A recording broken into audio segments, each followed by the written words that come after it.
Hello, my friends. How are you doing today? Hope you had a good day. I'm still fighting a dry throat. I do this when I get nervous. My throat gets really dry.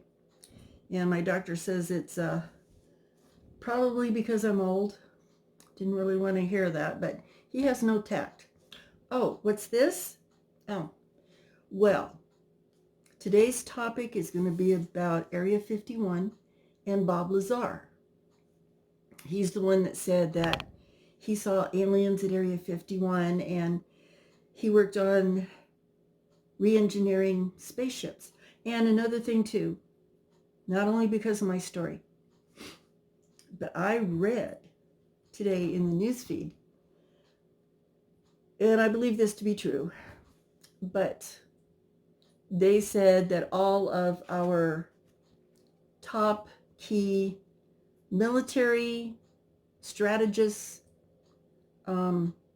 experts, the real high up top dog military people are all now sequestered in Cheyenne Mountain with their families so that they don't get sick. Well, that seems a little fishy to me because, and I just got to say it, if you start sequestering all the top military people, and they said they have like several thousands of troops also sequestered and sealed in Cheyenne Mountain. And if you don't know about Cheyenne Mountain, that is a military facility inside of a mountain. It goes down many, many levels. If you kind of want to get an idea, this, not saying there's a Stargate, but if you watch Stargate SG-1, a lot of it is filmed in and around Cheyenne Mountain, or the stage setups are made to look like it. You'll see what I mean. These people and their families, that's a lot of people, are now sealed inside Cheyenne Mountain, which is supposed to be, you could even drop a nuclear bomb on it and it won't hurt it. So that makes me unhappy and very suspicious, which I'm sure it does a lot of people. And on the same newsfeed, there was a noted scientist, which I can't believe he said this, but, strange activity on my street, but that's okay. As long as they don't open my gates and come in, I'm good. A noted scientist also said that, and I knew about this, we have what's called a space net, and it's satellites, and I don't want to give you too much details because I'm not extremely versed on this, but it's like satellites that are out in space in orbit of our Earth, and they detect any kind of movement. It's to study space, basically. They see asteroids, they note if they're coming too close, or, it's kind of like an early warning system for any kind of a space problem. Okay, I get that, and I understand that, and I know that the military has ships out there too, that have been out there for quite some time, and, they're slowly leaking some more information into the public, but I knew about this a long time ago. But the thing that he said that really sounded bizarre, and if you hear this, please take it with a grain of salt if you read the same news feed. But he feels that our threat for this planet, and because all of these people are being taken to bunkers, and all of, the whole world is doing it. Even in other countries, their top military people, their top dog people, scientists, whatever, are being put in bunkers underground, supposedly to protect them from the coronavirus. Well, that's disturbing to me because the rest of us are left up here to suffer the consequences of whatever there is going on, whether it be a pandemic or a war. I mean, nobody really knows what some of this is about. I hope I am totally off the wall. I hope the scientist is totally off the wall. But all indications are something else is going on besides the coronavirus. And it just isn't adding up. I mean, I'm hoping that I'm wrong, but it just isn't adding up. And this scientist says that our threat is not necessarily from the pandemic, but that they are expecting some visitors. Yeah, I said it. Expecting visitors from out there. I really wouldn't mind taking a ride in a spaceship. I think that would be just heck of fun. I guess I can say my retirement has not been boring, I'll tell you that. But anyway, whoa, can't lose my head. I don't want them reading my mind. That's why I'm wearing this tinfoil hat.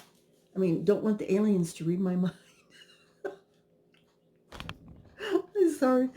Oh, okay, I'm cracking myself up. That's terrible. But those were 2 actual news reports today, so I wanted to pass them along to you. You can make of it what you want. But I think it's pretty crappy if they're all gonna run and hide, and think their butts are more important than the rest of the world. I think that's pretty crappy. And all I can say is if you're offered a ride in a spaceship, take it and get off of this crazy planet. I know I will. I mean, what have I got to lose? I'm already old. Might as well have a little more fun while I'm still kicking. Oh my God, what next? Okay. Can't have them reading my mind, It's a very boring read, but still, it's my mind, Oh my gosh. Some of the news reports that are coming out and some of the people that are saying it, I'm just like, seriously, dude? But anyway, I wanted to pass that along to you, but they really are sequestering a lot of, sealing them up in Cheyenne Mountain, and that just really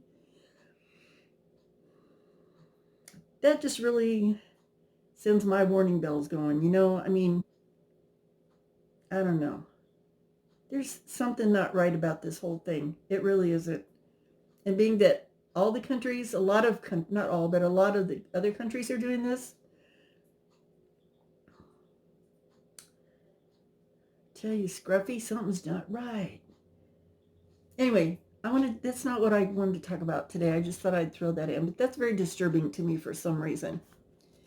If I didn't believe in conspiracy theories before, sometimes some of these news feeds, it makes you want to go, So, Area 51 and Bob Lazar. That's why I'm wearing my space hat too, because you'll see what I mean in the story. He was born on January 26, 1959. His name is Robert Scott Lazar. And some of you may have read this, and if you have, I apologize, but this is what I'm talking about today. He's an American conspiracy theorist who claims to have been hired in the late 1980s to reverse engineer purported extraterrestrial technology at what he described as a secret site called S4. Now, Area 51 claims that there isn't such a site. And they totally denied that they even know him. Of course they would. I mean, you make up your own mind. Personally, I think he's just an attention getter. But even if it were true, they would want to make him look foolish anyway because, what was that term that Burt Gummer used in Tremors?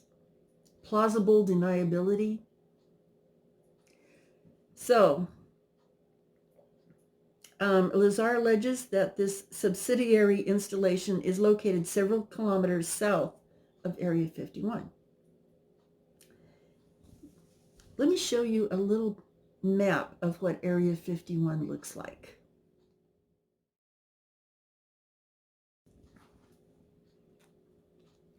Lazar claims he examined an alien craft that ran on antimatter reactor powered by element 115, which at the time had not yet been synthesized. He also claims to have read U.S. government briefing documents that described alien involvements in human affairs over the past 10,000 years.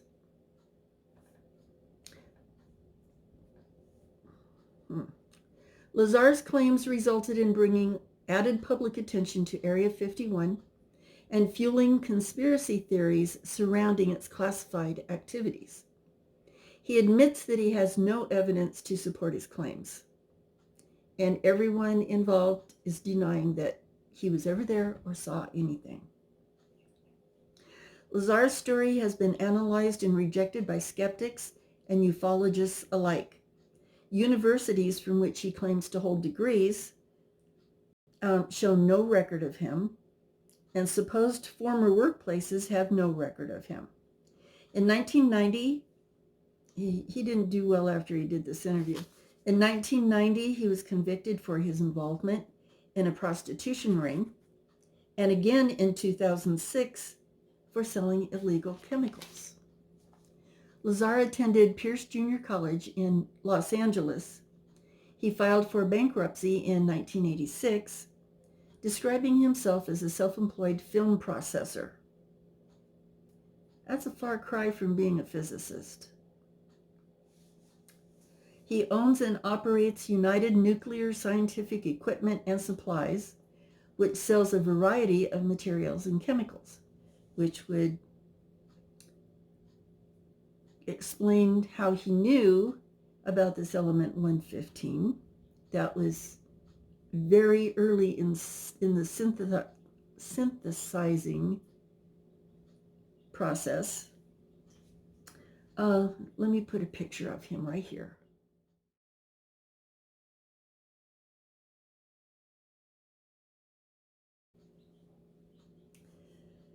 Lazar achieved notoriety as an Area 51 conspiracy theorist. In May 1989, he appeared in an interview with investigative reporter George Knapp on Las Vegas TV station KLAS under the pseudonym Dennis, and with his face hidden, to discuss his purported employment at S4, a facility he claims exists near Area 51. He claimed the site consisted of concealed aircraft, hangars built into a mountainside. Lazar said that his job was to help with the reverse engineering of one of 9 flying saucers, which he alleged were extraterrestrial in origin. He claims one of the flying saucers, the one he coined the sports model,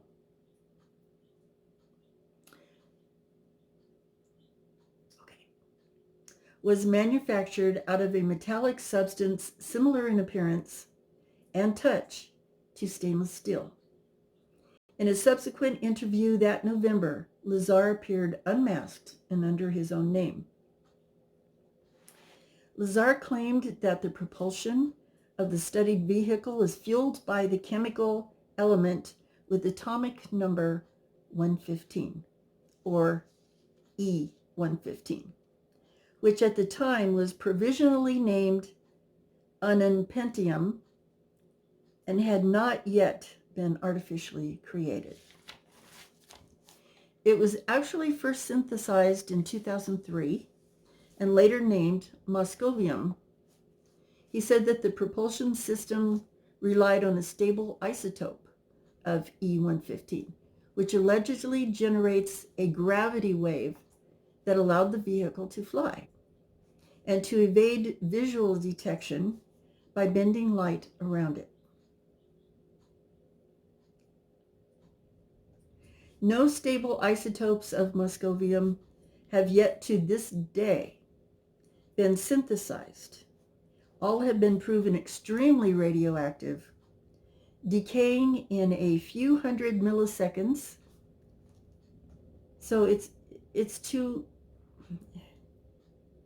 You can't even stabilize it enough to use it, let alone put it into a gravity wave. No. In addition, Lazar claimed that during his joining the program, he read briefing documents describing the historical involvement of Earth for the past 10,000 years with extraterrestrial beings described as gray aliens from a planet orbiting the twin binary star system, Zeta Reticuli. The Zeta Reticuli system was previously claimed by Barney and Benny Hill, famous abductees back in the 60s, as the origin of aliens they allegedly encountered. As of September 2019, no extrasolar planets have been found in the Zeta Reticuli system. Lazar claimed to have earned a master's degree in physics from the Massachusetts Institute of Technology, MIT, and a master's degree in electronic technology from Caltech in California. However, both universities deny he was ever there. His supposed employment at Nellis Air Force Base has also been discredited. A 1982 article, this is before he said anything in the interview, in the Alamogordo Daily News featured Lazar's jet-powered car, so he was a bit of an inventor, describing him as a physicist at the Los Alamos National Laboratory. However, this facility said that's not true. Lazar alleges that his records have been erased. However, skeptics have found this to be implausible. Not when you're working with the government. Having them totally erase your identity is not implausible at all. However, in this case, I think this guy is just an attention getter. That's only my opinion, because I know there's people out there that say, oh, this guy's the real deal. That's your belief. He was actually employed as a technician working for a private company that contracted work at Los Alamos. So he may have worked out there, but he was not a physicist. In 1990, Lazar was arrested for aiding and abetting a prostitution ring. This was reduced to felony pandering, which he pleaded guilty to. Imagine a prostitution ring in Las Vegas. He was ordered to do 150 hours of community service and stay away from brothels and undergo psychotherapy. Okay. In 2006, Lazar and his wife were charged with violating the Federal Hazardous Substances Act for shipping restricted chemicals across state lines. They pleaded guilty to 3 criminal counts because they were caught. In 2007, he was fined $7,500 for violating a law prohibiting the sale of chemicals and components used to make illegal fireworks. Okay, not impressive so far. This guy's he's not impressing anyone yet. In 2008, see, this disappoints me right here. A 2008 film documentary, Bob Lazar, Area 51 and Flying Saucers, focuses on Lazar's claim that he attempted to reverse engineer alien spacecraft for the U.S. military at S4. The documentary was directed by Jeremy Corbell and produced by George Knapp. There's my disappointment, because I always had somewhat of respect for George Knapp. He's done a lot of encounter with alien investigations. He spent some time in Utah at the Skinwalker Ranch.